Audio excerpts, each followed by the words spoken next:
Assalamualaikum dan selamat sejahtera. Dalam video kali ini, cikgu akan terangkan praktis sumatif 7. Boleh rujuk buku teks sains tingkatan 1 KSSM, muka surat 214 sehingga 218. Soalan yang pertama, carta pi dalam rajah 1 menunjukkan peratusan gas P, Q, R dan S dalam atmosfera. Okey, ini adalah rajah 1. Soalan A, kenal pasti gas. Yang pertama, P. Okey, gas P 78%. Jadi, gas tersebut ialah gas nitrogen ataupun nitrogen. Yang kedua, Q. Ini adalah gas Q 21%. Gas tersebut ialah oksigen. Yang ketiga, R. R ialah 0.97%. Gas tersebut ialah gas nadir. Dan yang terakhir, S. 0.03%, gas tersebut ialah karbon dioksida. Soalan B, nyatakan kepentingan gas P. Okey, gas P tadi ialah gas nitrogen. Jadi kepentingannya yang pertama, menghasilkan asid nitrik dan amonia. Yang kedua, nitrogen cecair sebagai ejen penyejuk. Soalan C, apakah yang akan berlaku pada suhu di bumi sekiranya peratusan gas S meningkat? Berikan satu sebab bagi jawapan anda. Gas S tadi ialah gas karbon dioksida. Okey, jadi jawapannya suhu di bumi akan meningkat kerana gas S memerangkap haba. Soalan D, berikan satu sebab udara dikelaskan sebagai suatu campuran. Jawapannya yang pertama, komponen udara boleh diasingkan melalui kaedah fizikal. Yang kedua, setiap gas masih menunjukkan sifat-sifat asal apabila diasingkan. Kita lihat soalan yang kedua. Selesaikan teka silang kata di bawah dengan jawapan yang betul. Kita lihat bahagian melintang. A. Kita karbon mengekalkan kandungan gas ini dalam udara. Okey, ini ialah A. Jadi jawapannya ialah karbon dioksida. Soalan B. Gas ini diisi di dalam mentol. Okey, ini ialah B. Jadi jawapannya ialah argon. Bahagian menegak. C. Lapisan udara yang mengelilingi bumi. Jadi jawapannya ialah atmosfera. Dan D. Gas ini diperlukan dalam pembakaran. Jawapannya ialah oksigen. Soalan yang ketiga. Rajah 2 menunjukkan peratusan karbon dioksida dalam atmosfera pada suatu jangka masa. Okey, ini adalah rajah 2. Soalan A, aktiviti pembalakan yang dijalankan oleh manusia menyebabkan peningkatan gas karbon dioksida dalam atmosfera. Bagaimanakah aktiviti tersebut boleh menyebabkan peningkatan gas karbon dioksida dalam atmosfera? Terangkan. Okey, ini adalah rajah 2. Okey, di bawah ni ialah tahun dan di sini pelajar boleh lihat di paksi Y ialah gas karbon dioksida dalam atmosfera. Pelajar boleh lihat dari tahun ke tahun peningkatan gas karbon dioksida dalam atmosfera. Jadi jawapannya ialah tumbuhan hijau merupakan satu-satunya hidupan yang dapat menyerap dan mengurangkan karbon dioksida dalam atmosfera melalui proses fotosintesis. Apabila banyak pokok ditebang, karbon dioksida yang dibebaskan oleh proses respirasi, pembakaran dan penguraian akan menambahkan peratus kandungan karbon dioksida dalam atmosfera. Soalan B, selain aktiviti pembalakan, berikan satu contoh aktiviti yang menyumbang kepada peningkatan gas karbon dioksida dalam atmosfera. Jadi jawapannya ialah pembakaran bahan api fosil ataupun pembakaran hutan. Soalan C, nyatakan dua kesan buruk yang boleh berlaku jika aras karbon dioksida dalam atmosfera semakin meningkat. Jadi sekiranya aras karbon dioksida dalam atmosfera semakin meningkat, maka kesannya ialah yang pertama kesan rumah hijau dan yang kedua pemanasan global. Soalan yang keempat, amar terlihat satu kebakaran di sebuah bengkel kereta semasa perjalanan pulang dari sekolah. Menurut orang awam, kejadian tersebut berpunca daripada lita pintas. Soalan A, apakah maksud pembakaran? Pembakaran ialah tindak balas yang berlaku apabila suatu bahan bertindak balas dengan oksigen secara kimia dan membebaskan tenaga haba dan tenaga cahaya. Soalan B, berikan syarat-syarat pembakaran. Jawapannya ialah haba, oksigen dan bahan api. Sekiranya pelajar terlupa, pelajar boleh hafal haris orangnya baik. Okey, haris untuk haba, orangnya untuk oksigen dan baik untuk bahan api. Soalan C, berdasarkan situasi di atas, yang pertama, bagaimanakah kebakaran tersebut dapat dielakkan? Jadi jawapannya, memastikan pendawaian elektrik mengikut spesifikasi yang betul. Yang kedua, apakah jenis alat pemadam api yang sesuai digunakan?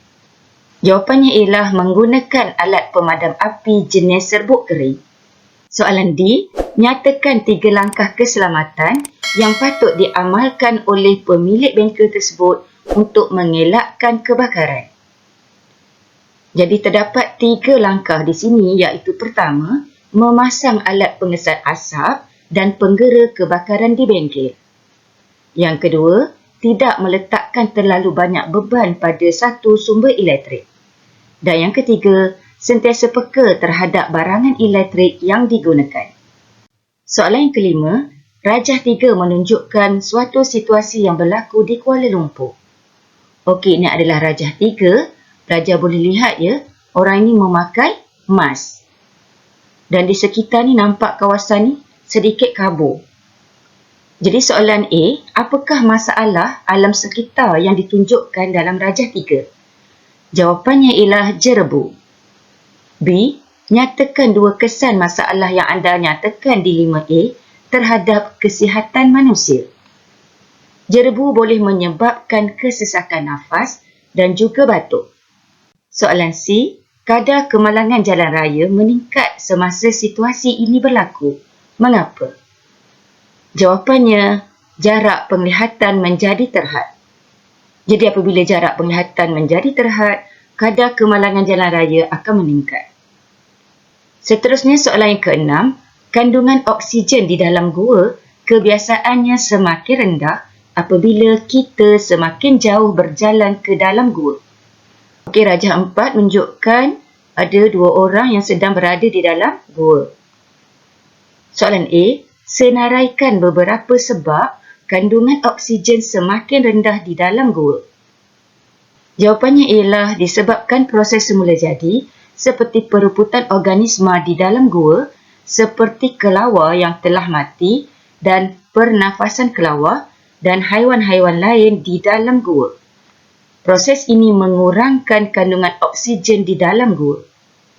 Soalan B, jika kita ingin memasuki gua yang dalam, kita digalakkan untuk membawa obor api selain lampu suluh sebagai penunjuk kehadiran oksigen. Apakah kelebihan menggunakan obor di dalam gua? Obor akan terpadam apabila aras oksigen terlalu rendah. Oleh itu, penggunaan obor dapat memberi amaran kepada kita supaya tidak meneruskan perjalanan kerana kita sudah memasuki kawasan yang rendah oksigen. Soalan C, adakah idea membawa obor itu merupakan idea yang bagus? Jawapannya tidak, kerana kita tidak mengetahui aras sebenar oksigen. Selain itu, penggunaan obor juga hanya akan menambahkan lagi karbon dioksida di dalam gua. Jadi pelajar kena ingat, pembakaran itu memerlukan oksigen dan membebaskan karbon dioksida. Jadi ini akan menambahkan lagi peratus karbon dioksida di dalam gua. Soalan D, cadangkan satu cara untuk mengesan kandungan oksigen dengan lebih selamat. Berikan satu sebab bagi cadangan anda. Jawapannya ialah menggunakan sensor oksigen kerana kita dapat mengetahui aras oksigen yang lebih tepat dan dapat membuat tindakan yang lebih awal. Kita telah pun sampai ke cabaran selanjutnya. Soalan yang ke-7, sebuah syarikat berhasrat menjalankan suatu projek kuari batu kapur tidak jauh dari Kampung Permai. Ketua kampung di kampung tersebut telah mengadakan perjumpaan bersama dengan para penduduk. Hasil perjumpaan tersebut adalah seperti yang berikut. Ini adalah jadual 1.